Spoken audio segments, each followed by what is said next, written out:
দেখো, তোমরা ক্লাস 12-এর যখন স্বাস্থ্য ব্যাধি আর রোগ বলে একটা চ্যাপ্টার আছে, সেখানে তোমাদের একটা গুরুত্বপূর্ণ কোশ্চেন তোমাদের জানতে হয় অ্যান্টিজেন আর অ্যান্টিবডির মধ্যে পার্থক্য কী।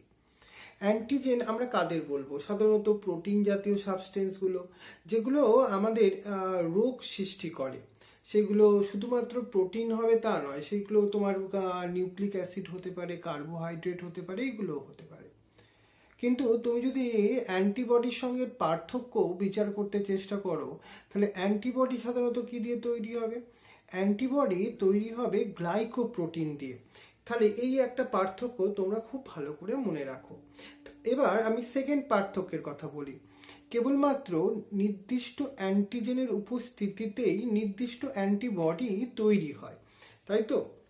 কিন্তু অ্যান্টিজেন সৃষ্টিতে কিন্তু অ্যান্টিবডির কোনো উল্লেখযোগ্য কোনো রোল নেই। মানে অ্যান্টিবডি কি তৈরি হবে সেটা অ্যান্টিজেনের উপর নির্ভর করছে, কিন্তু অ্যান্টিজেন যে কি তৈরি হবে সেটার জন্য অ্যান্টিবডির কোনো রোল নেই। যদি অ্যান্টিজেনের গুরুত্ব বলো, অ্যান্টিজেন অপকারী আমাদের জন্য, আমাদের রোগ সৃষ্টি করে। আবার অ্যান্টিবডির যদি গুরুত্ব বলো, সেটা আমাদের পক্ষে উপকারী, কারণ এটা অ্যান্টিজেনকে ধ্বংস করতে সহায়তা করছে। তাই অ্যান্টিজেন আর অ্যান্টিবডির মধ্যে এই যে পার্থক্য, সেই পার্থক্যটা একটু ভালো করে তোমাদের মনে রাখতে হবে। এটা একটু মনে রেখো তোমরা।